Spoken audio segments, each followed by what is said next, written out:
Looking at the political situation, things are looking very complicated. ख़ास तौर पे खान साहब के लिए और कई लोगों का मानना है कि अब बतदरीज बहुत सारी सियासी मुश्किलात और गलतियों के बाद वो probably एक डेड एंड पे हैं या एक बंद गली में मौजूद हैं.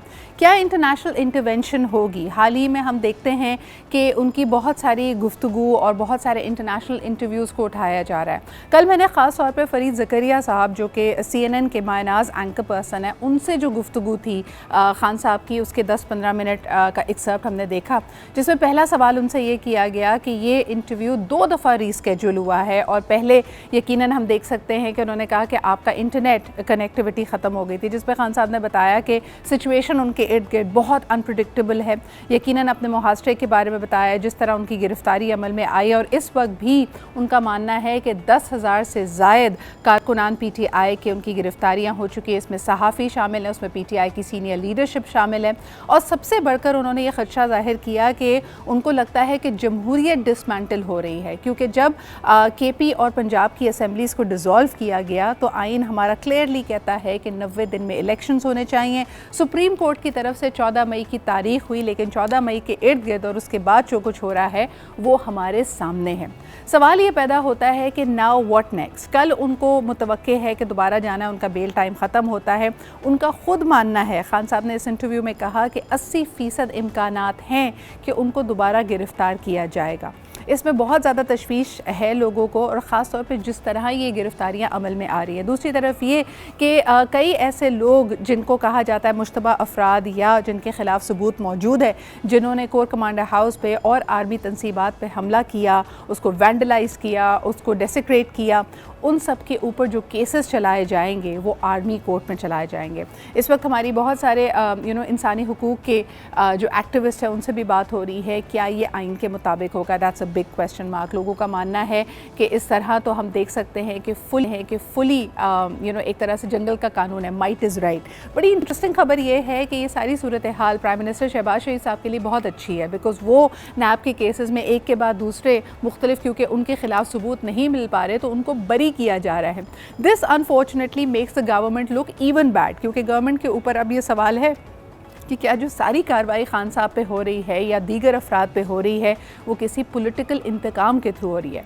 और कई ऐसे लोग जिनका पहले नैब में नाम आया था, मिसाल के तौर पर फैसल वावडा साहब, वो भी बाइज़्ज़त बरी हैं क्योंकि उन्होंने एक तरह से अलहदगी का इजहार किया.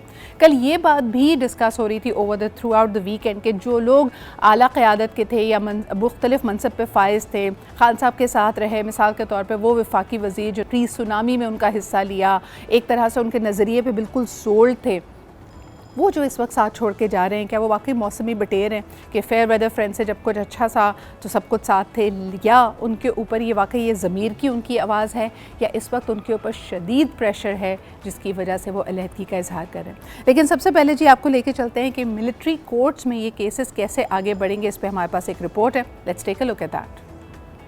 9 मई के मुल्ज़मान का फौजी अदालतों में ट्रायल. कानूनी माहिरीन के मुताबिक फौजी अदालतें पाकिस्तान आर्मी एक्ट 1952 के सेक्शन 2 की झेली शेख 1D के तहत कानूनी अमल है. आईनी माहिर राय सलमान के मुताबिक फौजी तनसीबात पर हमला करने वालों का ऑफिशियल सीक्रेट एक्ट 1923 की खिलाफ वर्जी पर फौजी अदालतों में ट्रायल चलेगा. पाकिस्तान आर्मी एक्ट के अंदर लिखा हुआ है कि अगर ऑफिशियल सीक्रेट्स एक्ट की कोई वायलेशन होती है तो वो जो सिविलियंस वायलेट उसको करेंगे और वो आर्मी के साथ रिलेटेड ऑफेंस है तो वो पाकिस्तान आर्मी एक्ट के तहत वो सिविलियंस आ जाएंगे. फिर प्राइवेट काउंसल्स भी वो हायर कर सकते हैं, इंडिपेंडेंट एडवाइज़र्स उनके होंगे, और ये भी है कि किसी केस के अंदर एक सिविलियन जज भी अपॉइंट हो सकता है. बैनुल-अक़वामी कवानीन की माहिर असमा बंगश ने कहा कि आलमी कवानीन में फौजी अदालतों को कानूनी समझा जाता है. आप बिल्कुल ट्राई कर सकते हैं सिविलियंस को under international law in the military courts. Military act की बात करते हैं और फिर हम ऑफिशियल सीक्रेट्स एक्ट की बात करते हैं तो उसमें लिखा हुआ है कि आप ट्राई कर सकते हैं. तो ये अगर हम लीगैलिटी की बात करते हैं तो बिल्कुल लीगल हैं. मिलिट्री कोर्ट्स जो हैं वो स्पेशल कोर्ट्स होती हैं, स्पेशलाइज्ड कोर्ट्स होती हैं, वो स्पेशल सर्कमस्टांसेस के लिए बनाई जाती हैं. कानूनी माहिरीन के मुताबिक मुल्ज़मान को निजी वकील की खिदमत हासिल करने का हक हासिल होगा. हुकूमत चाहे तो सिविल जज भी लगाया जा सकता है. मुल्ज़म को फेयर ट्रायल का हक गारंटी किया गया है. नवीद अकबर, आज news, Islamabad.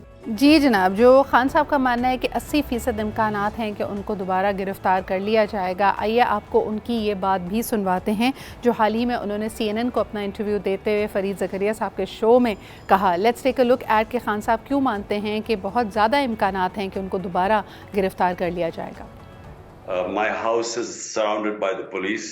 There are checkpoints Everyone is checked who comes into my house. The government had announced there were 40 terrorists hiding in my house. So I opened my house for the media. So that's what stopped the police raid. We dissolved our governments, and the constitution is clear. You have to have elections within 90 days. So right now, as we speak, over 10,000 workers have been arrested. My entire senior leadership is in jail.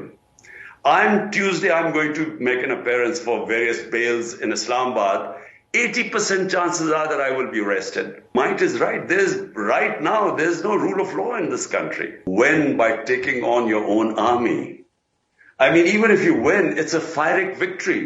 The country loses. I mean, Pakistan needs a powerful army. جی جناب، یہ جو آخری حصہ جو میرے خیال میں بہت مختصر کر کے آپ کو سنوایا گیا ہے، یہ سب سے اہم بات تھی جو وزیر اعظم، سابق وزیر اعظم عمران خان صاحب نے کہی. ان سے بڑا کلیئر سوال کیا، اسٹریٹ کویسچن کیا گیا، اور یہ عکاسی کرتا ہے کہ انٹرنیشنل میڈیا اور بین الاقوامی قوتیں پاکستان کو کس طرح دیکھتی ہیں. یہاں تک کہ فرید زکریا صاحب نے کہا کہ بہت سارے ممالک ایسے ہوتے ہیں جس کے بارے میں کہا جاتا ہے کہ ان کی آرمی بہت اسٹرانگ ہے، لیکن پاکستان کے بارے میں تاثر یہ ہے کہ آرمی فلی مختلف جو ایڈمنسٹریٹو ایشوز ہے، گورنمنٹ ہے، اس کو کنٹرول کرتی ہیں. تو آپ نے جب اپنے ملک کی سب سے بڑی طاقت کے سامنے آپ کھڑے ہیں، تو آپ کیا سمجھتے ہیں کہ کیا آپ کو کوئی فتح یا کوئی آپ کو کامیابی نصیب ہوگی؟ جس کے جواب میں سابق وزیر اعظم عمران خان صاحب کا کہنا تھا کہ دیکھیں جی، اگر ایسا کوئی معاملہ ہوتا بھی ہے تو یہ ہمارے ملک کے مفاد میں نہیں ہے، یہ ہماری ریاست کے مفاد میں نہیں ہے. اور انہوں نے بڑا کلیئرلی، مجھے اچھا لگا کہ 2 ٹوک الفاظ میں انہوں نے کہا کہ آپ تمام مسلم ممالک کو دیکھ لیجئے، جو عالمی قوتوں نے اسلامی ممالک کا حال کیا ہے. مڈل ایسٹ کی طرف اگر ہم دیکھتے ہیں، جو حالات اس وقت لیبنان کے ہیں، جو حالات اس وقت عراق کے ہیں، افغانستان کے ہیں، ایسی صورتحال میں پاکستان کی ضرورت ہے ایک بہت ہی مضبوط آرمی. اور جس طرح کے میس میں ہم نے اپنے آپ کو ڈالا تھا، خصوصاً انہوں نے اشارہ کیا کہ 9/11 کے بعد وار اگینسٹ ٹیرر میں جب پاکستان پڑا تھا، تو کوئی معمولی بات نہیں ہے کہ ہماری آرمی نے دہشت گردی، انتہا پسندی کے اس شکنجے سے ہمیں نکالا، پاکستان میں امن و امان قائم کیا.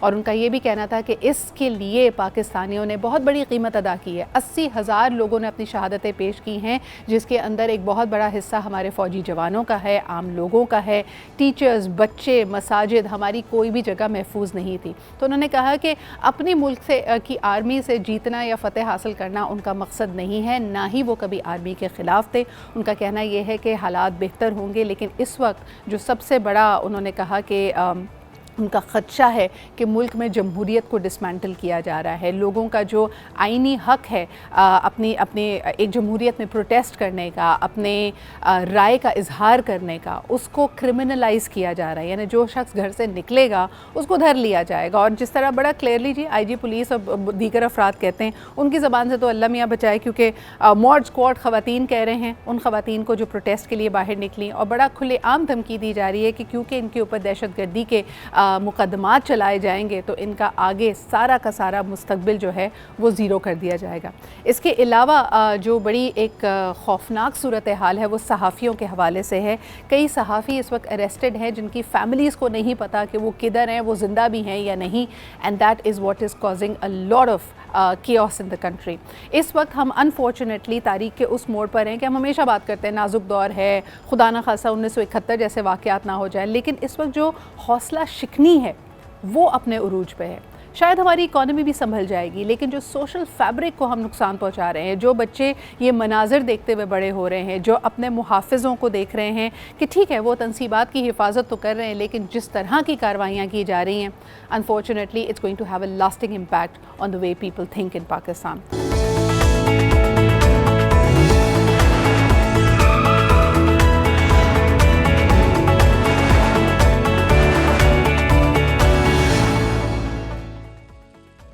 Have a